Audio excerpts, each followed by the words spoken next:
You may already be familiar with the self-image idea, but in this video I will explain this concept more in depth.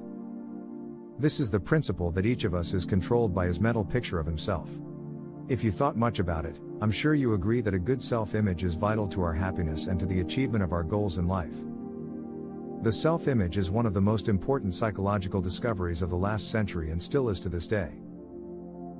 Our self-image is our own conception of the sort of person I am.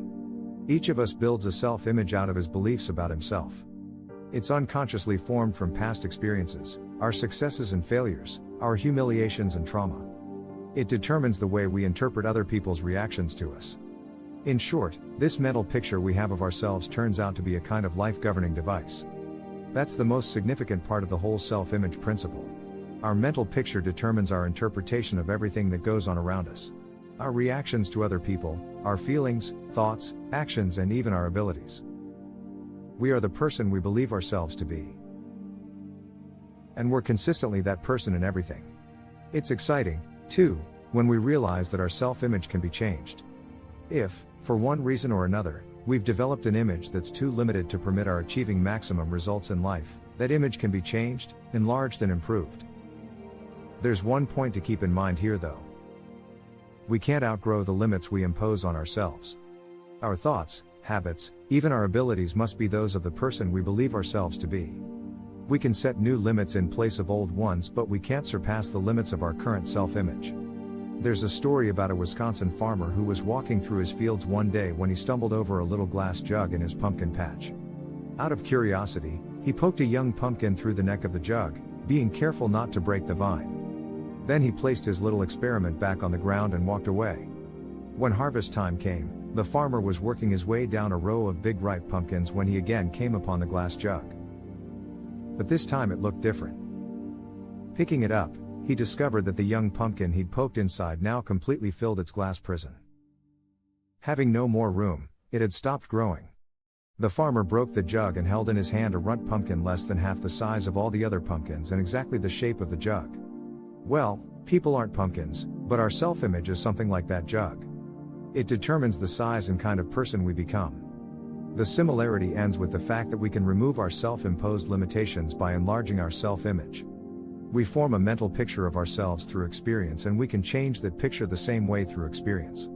If the actual experience we need is not available to us, we can, according to self-image psychology, create that experience synthetically.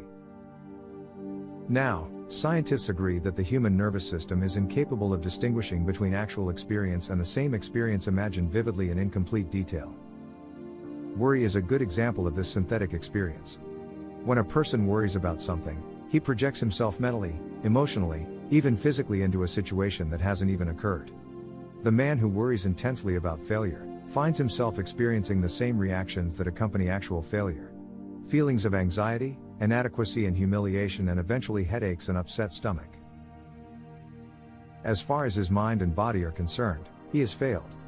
And if he worries about it long enough, if he concentrates on failure intensely enough, he will upset himself to the extent that he will fail and maybe even get sick. Now, everything can be used in either of two ways, positively or negatively, constructively or destructively. Worry is the negative use of creative imagination. It's a negative synthetic experience. But most people apparently never realize that positive results, just as real as the negative results of worry, can be achieved through using our imagination constructively. Our minds are complex and marvelous. But like computers, they can only act on the data we feed them. The man who worries about failure is unwittingly defeating himself. He's feeding his mind the wrong data. If he spent the same amount of time visualizing success as he spends thinking about failure, he could reverse the process of synthetic experience. Instead of anxiety, he could develop confidence, self-assurance, poise, and a feeling of well-being would replace apprehension. By concentrating on the success he desires.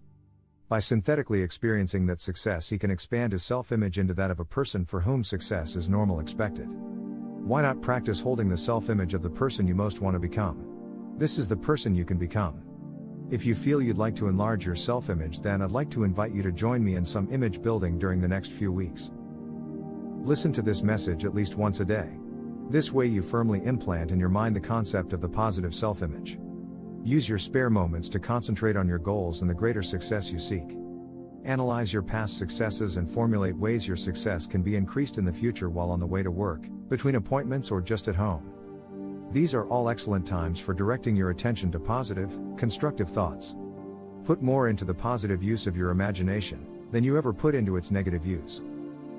Worry. You're merely reversing the same creative process. Now it's working for you instead of against you. Since the mind works best when repeated, use this set of instructions repeatedly. During the course of this exercise, your creative imagination can enlarge your self-image appreciably in just 3 weeks. And it will, if you just let it. But all too often, almost unknowingly, we set unnecessary limits for ourselves by holding a self-image that's restricted, inadequate for the full realization of our potentialities. Each of us is at this moment the product of all his thoughts and experiences and environment. Up to this point, through thought, we can control, to an almost unbelievable degree, both our experience and our environment. From here on, whether or not we choose to direct our own course through life is entirely up to us. The important thing is to know that it can be done.